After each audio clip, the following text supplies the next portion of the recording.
I'm Owen Bigland. This is the Inside Edge video blog. Well, it happened.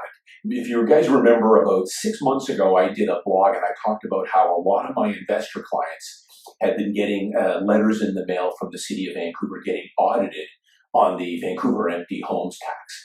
They sent them an email and a letter in the mail, started with a letter in the mail, saying that, we want a whole pile of information because you're guilty until proven innocent about one of your properties, and how it's a lot of information they want. It's a lot of time, a lot of stress for sure, a bit of aggravation thrown in because you're working with the City of Vancouver, but they give you a 30-day deadline to file all this information or, face some pretty severe penalties and fines. So I had blogged about 6 months ago saying it's only a matter of time with a portfolio my size. I'm fully expecting to get some of these letters in the mail. And it happened. Last week, 2 weeks ago, a letter comes in, warning, open, important, that they're auditing me on one of my Vancouver properties in downtown Vancouver here. So, it's not a huge deal. I mean, I keep impeccable records, as you guys know. I always tell you guys to pay your taxes, keep impeccable records with everything, especially with your rental property. So I've got files. My accountant has everything as well. But, it is a lot of work. So I'll just give you the kind of a run through here. They want, of course, all the pages of the current tenancy, all of them, with that is signed, the signed tenancy agreement. Then, of course, they want proof of rental income. And they want that in a number of sources here. They want copies of checks, e-transfers, confirmations, bank statements.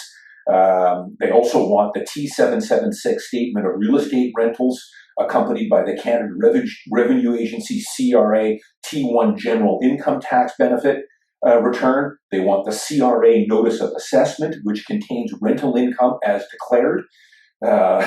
An official statement, or an official statement if you're using a rental management company for it, they want an official letter and statement from them. Then the next phase is they want another whole bunch of information here. They want copies of the homeowner's insurance that shows that you've got insurance coverage on that rental property, and or a City of Vancouver rental property business license. They want a signed and dated Form K, which is you file when you put a new tenant in there.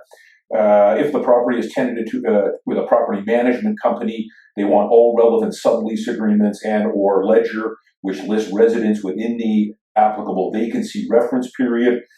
Again, if it's using a management company, they want a whole bunch of information from the rental management company you're using. And what else? They've got a whole bunch of other supporting stuff that may be necessary.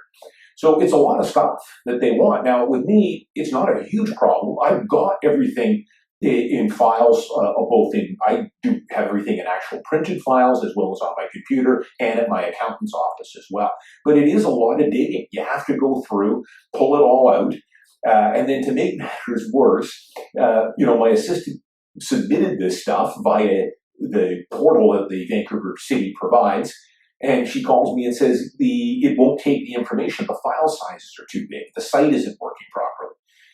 Pathetic. And there was another email address for inquiries or problems. She sent an email inquiry to that asking, what to do, and that mailbox was full, if you can believe it, and it got kicked back. So, 3 or 4 days later, she was able to file all the information, and they received it.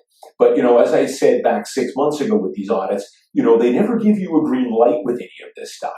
They'll just tell you, and even when you think the case is closed, they always leave it open. We'll let you know if we need any more information. So as of now, they're assessing all the information I give them, which I've given them everything they need.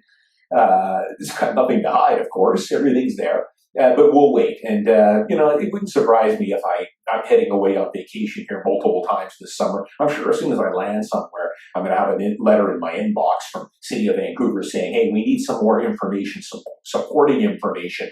We'll give you 5 days to provide it. Because that's how these guys roll.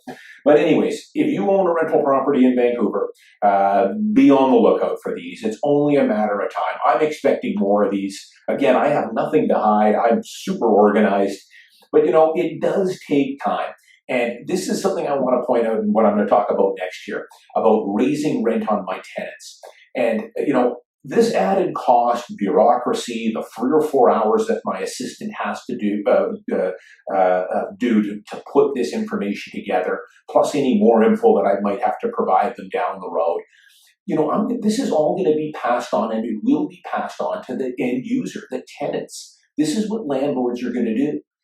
I mean, the government doesn't seem to understand that when you put up more hurdles, more roadblocks, more red tape that needs to that takes time to file, this will all be passed on to the end rents, and you're noticing that now.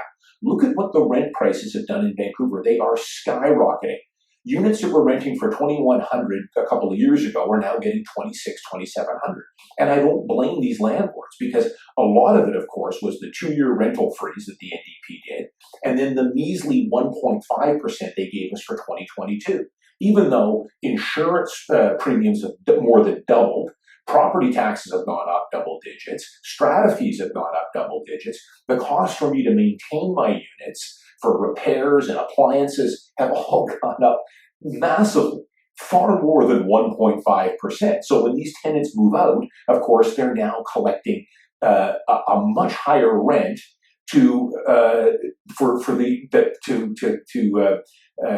cover our current environment, which is crazy high inflation, supply chain problems, and the government, both provincially and federally, taxing us at every corner. And this is what happens. It's simple economics. It just gets passed on to the end consumer.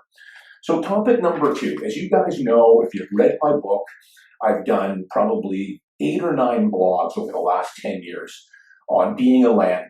And I've always followed the plan, and my brother and I have always followed the plan that my dad has given us, the roadmap or blueprint.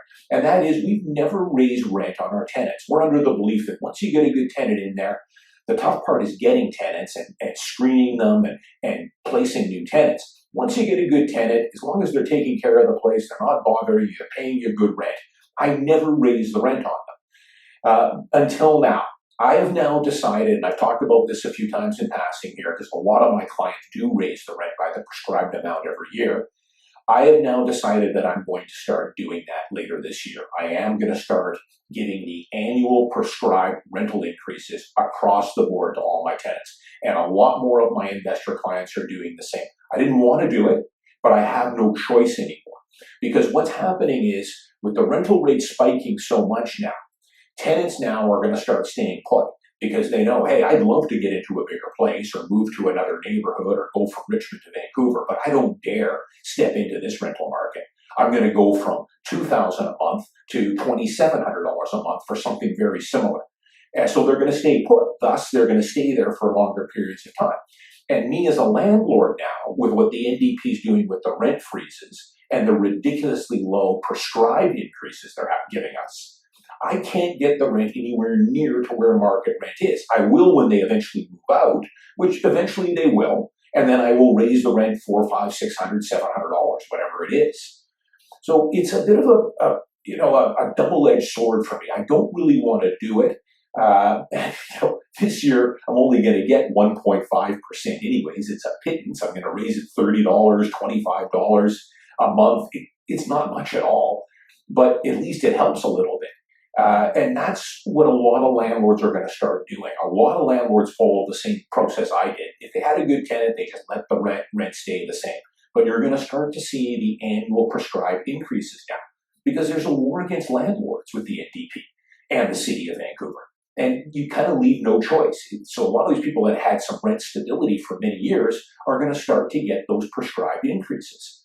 Now, it's going to be very funny. Let's see. I'm looking so forward to seeing what the prescribed rent increase is going to be for 2023.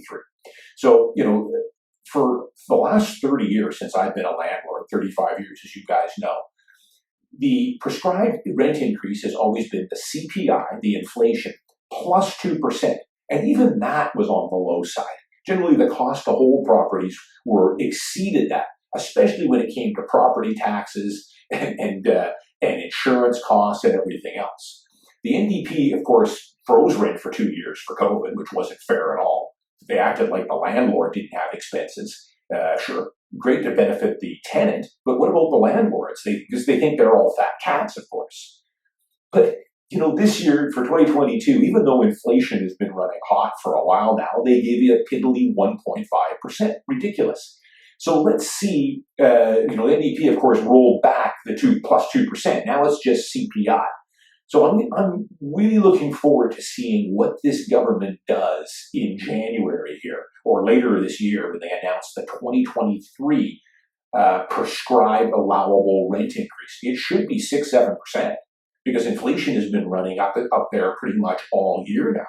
I think we're up around 7.7% right now. Inflation, we might break 8% here. So let's see. You guys let me know what you think of the comments here. Do you think they're going to allow us to raise rent 6, 7, 8%? Not a chance. They're gonna roll that back somehow, come up with another excuse. Maybe we get 3% rent increase allowable next year.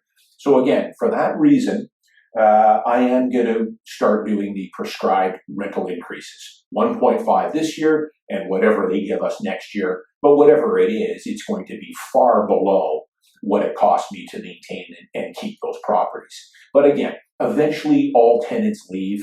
I've got a couple of tenants now. One's been in there 4 years, another one about 4.5, 5. The rest of my properties, they've been in there a year or so, 2 years. So they're fairly close to market rent, but still probably at least a couple hundred below. One of my properties, across town, my guy's probably paying a good $600 below what market rent is right now. He's a good guy, and I'm fine with leaving him there. I'll raise his rent 1.5%. But eventually, he's saving for the down payment on a place. He's probably going to buy a place in the next few years, and then I'll raise that rent by $600-700. But you're going to start seeing more and more of this.